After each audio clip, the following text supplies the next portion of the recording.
आप क्या समझ रहे हैं? आप मुझे देख रहे हैं, मैं आपको देख रहा हूं? नहीं, एक तीसरी मखलूक आपको भी देख रही है।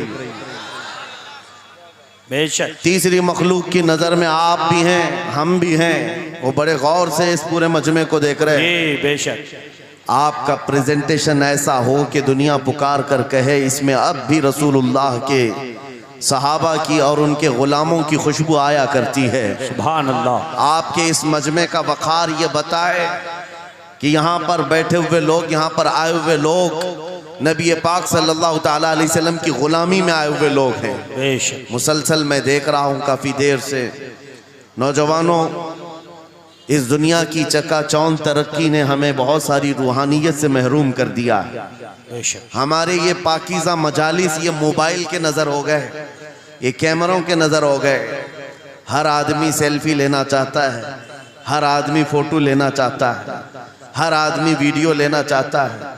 आप खुद यहाँ आए हैं तो मोबाइल को अपने पास रख लो, और अगर मोबाइल को ही सुनाना था तो किसी के हाथ में देकर भेज देते, आप घर बैठ जाते।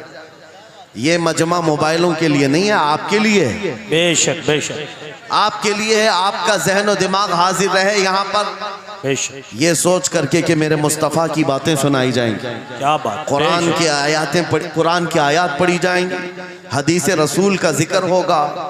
लेकिन इस तूफाने बलाखीज में आज हम देखते जा रहे हैं अदब हमसे निकलता चला गया। इसी को कहा था शायर ने, वो अंधेरा ही भला था कि कदम राह पे थे। क्या बात क्या बात। वो अंधेरा ही भला था कि कदम राह पे थे, रोशनी लाई है मंजिल से बहुत दूर हमें। ये तरक्कियों ने हमें बहुत दूर कर दिया है। मेरे अजीजों, यहाँ इंसानों से ज्यादा कैमरे घोड़ों की शक्ल में बैठे हुए हैं। ये सारी चीजें मैं महसूस कर रहा हूँ, सिर्फ इसलिए बोल रहा हूँ कि हमारे असलाफ के जो जलसे हुआ करते, हमारे बुजुर्गों के जो जलसे होते थे, उसके बारे में कभी आप मालूमात हासिल करें। वो कैसे जलसे हुआ करते, उलमा का अदब कैसा होता, मशाइख का अदब कैसा होता। बड़ों से पूछें तो पता चलेगा, उनके सरों पर अंडा भी रख दिया जाए तो हिलता नहीं। इस तरह से वो लोग मुतवज्जे होते, और आने वाला बावजू आता, अदब के साथ आता, और बोलने वाला भी इखलास के साथ बोलता। ये सारी रूहानियत अगर ख़त्म हो गई तो इन जलसों का कोई मतलब नहीं रह जाता। इसीलिए मेरे अजीजों, यहाँ पान खाए हुए, गुटखा खाए हुए लोग मजलिस रसूल में अगर खड़े होकर सुनना चाहते हैं, नुक्कड़ पर और सड़क पर, मैं समझता हूँ महफिल रसूल की बेहुरमती है। सैयदना शेख अब्दुल अजीज मुहद्दिस देहलवी के मुतालिक एक बात मुझे मिली थी।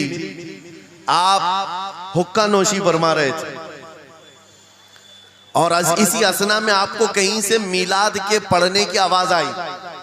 आप वो हुक्का फेंक दी और मजलिस मीलाद में चले गए, जाकर के बैठ गए, और मीलाद पाक में जो मद्दाह रसूल थे वो कसीदा ऐसा पढ़ते रहे कि शेख साहब मगन हो गए, मस्त हो गए, और वज्द तारी हुआ। इसी असना में आपकी आंख लग गई महफिल में आंख लगी, देखा रसूल पाक सल्लल्लाहु अलैहि वसल्लम तशरीफ लाए। सुभान अल्लाह। मजलिस मिलाद में हुजूर तशरीफ लाए, लेकिन शेख मुहद्दिस देहलवी कहते हैं रसूल पाक का चेहरा सुर्ख था, गजबनाक थे। मैंने अर्ज किया, सरकार आप तशरीफ लाए हैं इस महफिल पाक में, लेकिन चेहरे पर गजब के आसार हैं।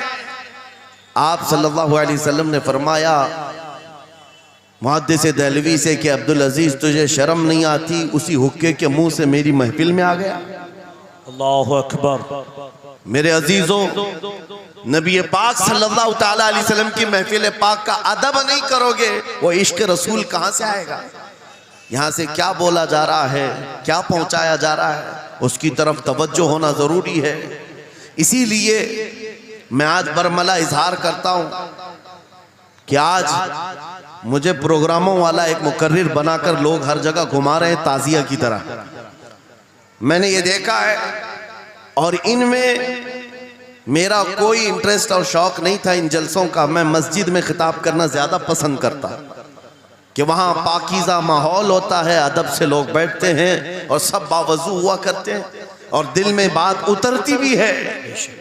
लेकिन अगर बाहर भी हम महफिल कर रहे हैं तो मेरे अजीजों जिम्मेदारी आपकी है कि इसको भी मस्जिद जैसा माहौल बना दें। बेशक बेशक। रूहानियत इतनी आ जाए कि हम इन दुनियावी लग़वियात से फारिग होकर खालिस मेरे आका की मोहब्बत में तशरीफ रखें।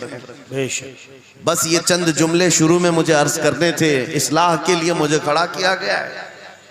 और इन जलसों के तौर तरीकों को बदले मेरे उस्ताद गिरामी फरमाया करते, 3 रुकन होते हैं जलसे के, 3 रुकन होते हैं जलसे के। एक बोलने वाला मुकर्रिर, दूसरे इंतजाम करने वाली इंतजामिया, तीसरे ऑडियंस सुनने वाली पब्लिक। जलसे के ये 3 रुकन हैं और तीनों में अगर कहीं से इखलास खत्म हुआ ये जलसे का कोई असर नहीं होगा। अल्लाहु अकबर। आने वाले लोग भी मुखलिस हों, बोलने वाला आदमी भी मुखलिस हो, जलसा सजाने वाली इंतजामिया कमेटी भी मुखलिस हो, खालिसतन अल्लाह और उसके रसूल की रजा के लिए कर रहे हो, उन जलसों का बहुत असर हुआ करता है, बहुत असर हुआ करता है। लेकिन तीनों में भी आज देखा जा रहा है मेरे अजीजों, जलसा करने वाले इसलिए करने लग गए कि कंपटीशन करना है। उन्होंने इतना बड़ा किया, हम उससे बड़ा करेंगे। उन्होंने इस मुकर्रिर को बुलाया था, हम इस मुकर्रिर को बुलाएंगे। उन्होंने इतना खर्चा किया था, हम इतना चंदा करेंगे। आने वाली पब्लिक भी एंटरटेनमेंट के लिए आने लग गई कि हम देखते हैं इनके यहाँ कितने नारे लगते हैं, उनके यहाँ कितने नारे लगते हैं। बोलने वाला भी यही सोचने लग गया कि इनके ऊपर कितनी धौंस जमा सकता हूं, इन लोगों को कितना मैं अपनी तरफ अट्रैक्ट कर सकता हूं। अल्लाह शाहिद है, मैं इस चीज के लिए आपके सामने नहीं आया हूं। पूरे मजमे में आप भी खामोश बैठे रहे, नाज़िम इजलास भी और जिनके हाथ में माइक है ये भी, आप दिल में सुभान अल्लाह कहें और दिल में ही नारा लगाएं। मेरी बात मुकम्मल होने तक तवज्जो से सुनते रहें। ये खामोशी अब ये बता रही है कि ये चौक पर नहीं गुंबद खजरा की छांव में हो रही है। सुभान अल्लाह, सुभान अल्लाह। वरना होगा ये कि रास्ते पर शोर शराबा और सड़कों को जाम किया जाना लोगों की नजर में ये ऐब मालूम होता है। लेकिन इसी माहौल को हम बदल करके भी जा सकते हैं। ये हमारा शिवा है पूरी दुनिया में कि सिर्फ और सिर्फ रसूल पाक की गुलाम कौम ऐसी है जो 1 मिनट में पूरा सन्नाटा तारी कर सकती है। किसी ने एक साहब से पूछा था, वेल ट्रेन्ड फौज जो होती है, चाहे वो अमेरिका की हो कि रशिया की हो कि जापान की हो, चाइना की हो, उनसे पूछा गया कि अगर 10,000 फौज को सफों में खड़ा करना हो और उनको रेडी करना हो तो आपको कितना टाइम लगेगा। किसी के बारे में कहा कि अमेरिकी फौज के लिए हमें 4 घंटे लग जाएंगे, हम तरतीब दे देंगे। रशियन फौज के लिए 3 घंटे लग जाएंगे, चाइनीज और एक्टिव हैं, 2 घंटे में अपनी सफे तरतीब कर लेंगे। उस मुसलमान दानिश्वर ने कहा, अल्लाह का करोड़ों एहसान है, 1 लाख से ज्यादा का मजमा होता है हरम काबा में भी और हरम रसूल में भी। इमाम सिर्फ 1 मिनट में कहता है सफे दुरुस्त कर लो, किसी को डंडा मारने की जरूरत नहीं, सबकी सफे खुद दुरुस्त होती है। क्या बात, बेशक बेशक बेशक। ये कौम है जो अपनी सफे खुद दुरुस्त करती है। बेशक बेशक। मस्जिदों में, जुमा में, ईदगाह में जाकर कोई लकड़ी लेकर नहीं फिरता कि अपनी अपनी सफ़ें दुरुस्त कर लो।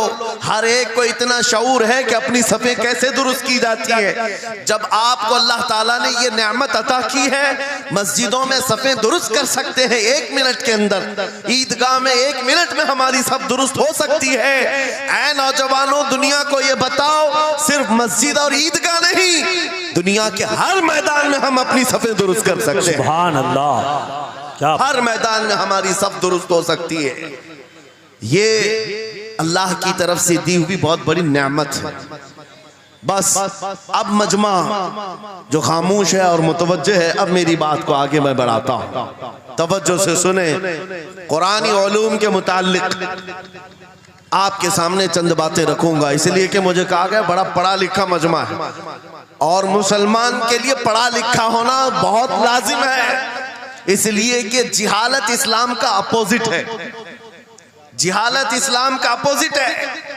आपको एक बात मैं बताऊं, जब भी कहा जाता है दौरे इस्लाम, यानी हुजूर सल्लल्लाहु अलैहि वसल्लम की आमद के बाद के हालात को दौरे इस्लाम कहते हैं, उससे पहले वाले जमाने को दौरे जिहालत कहते हैं। जबकि इस्लाम का अपोजिट तो कुफ्र होना चाहिए, कुफ्र होना चाहिए। ये दौरे इस्लाम है और इससे पहले दौरे कुफ्र था। नहीं, दौरे इस्लाम से पहले वाले दौर को दौरे जिहालत कहते हैं, इसलिए कि बताना है इस्लाम और जिहालत दो अपोजिट चीजें हैं, दो अपोजिट चीजें हैं। जाहिल हो और मुसलमान हो उसे जेब नहीं देता। जिस कौम पर आने वाली किताब हिदायत का पहला लफ्ज इक़रा से शुरू होता है, इक़रा बिस्मि रब्बिकल लज़ी खलक़, कुरान का पहला लफ्ज जो आया है वो किस नाम से आया? पढ़ो अपने रब के नाम से, पढ़ो अपने रब के नाम से। और इल्म नहीं है तो कुछ नहीं है तुम्हारे पास। इमाम गजाली तो फरमाते अन्नासु कुल्लुहुम मौता इल्लल उलमा, ये सारे इंसान मुर्दा हैं, जिंदा अगर कोई है तो इल्म वाला है, इल्म वाला जिंदा है। और जिहालत की तारीकियों में भटकने वाले की मिसाल ऐसी ही है जैसे अंधेरी कोठरी में बैठा हुआ है, कहीं रोशनी का आने का इंतजाम नहीं, उसके सामने हलवा रखो कि गोबर रखो, दोनों बराबर है। जाहिल आदमी के लिए ऐसा ही है, कभी उसका हाथ इसमें पड़ेगा, कभी उसका हाथ इसमें पड़ेगा।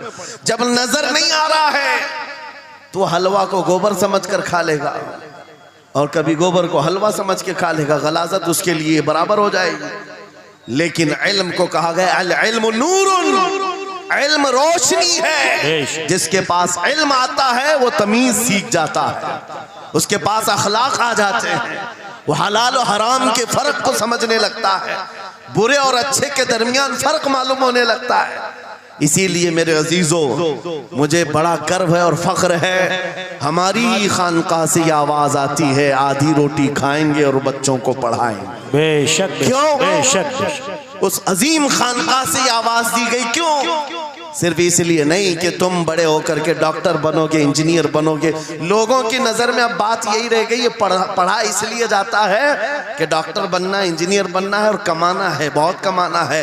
इल्म जो है आज कमर्शियल बना लिया गया। इल्म इसलिए नहीं, इल्म इसलिए हासिल किया जाता है कि बंदा खुदा को पहचाने, क्या बात, बेशक, बंदा अपनी हकीकत को पहचाने, जिंदगी गुजारने के उस्लूब उसे मालूम हो जाए। इल्म इसलिए सिखाया जाता है। बहुत सारे लोग सिर्फ नौकरी के लिए समझते हैं कि इल्म हासिल करना चाहिए, नौकरी के लिए नहीं, अपने अखलाक को बुलंद करने के लिए इल्म आना बहुत जरूरी है। मेरे अजीजों, कुरान अज़ीम वो हिदायत की किताब तुम्हारे पास आई, इस कौम के लिए अलमिया नहीं है तो और क्या है, जो किताब उलूम का ज़ख़ीरा है। आज दुनिया उस किताब पर रिसर्च कर करके नए इल्म और फनून हासिल कर रही है। उस किताब को तो हम मुर्दों पर पढ़ने के लिए रखे हैं। वो कुरान अज़ीम जो हिदायत की किताब और सारे उलूम का सर चश्मा है, उस किताब को कहां पढ़ते हैं? मैयतों पर। किसी का इंतकाल हो गया तो तीजे में पढ़ेंगे, चहलुम में पढ़ेंगे, नवे में, 20वें में पढ़ेंगे। वो ईसाले सवाब के लिए सिर्फ रखा गया। और उससे थोड़ा आगे बढ़ गए तो कसम खाने के लिए कुरान। आओ चलो हम कसम खाते कुरान पे हाथ रख करके, कुरान पे हाथ रख के। मियाँ क्या कुरान कसम खाने की किताब है? कुरान की वो आयत मैंने सबसे पहले पढ़ी,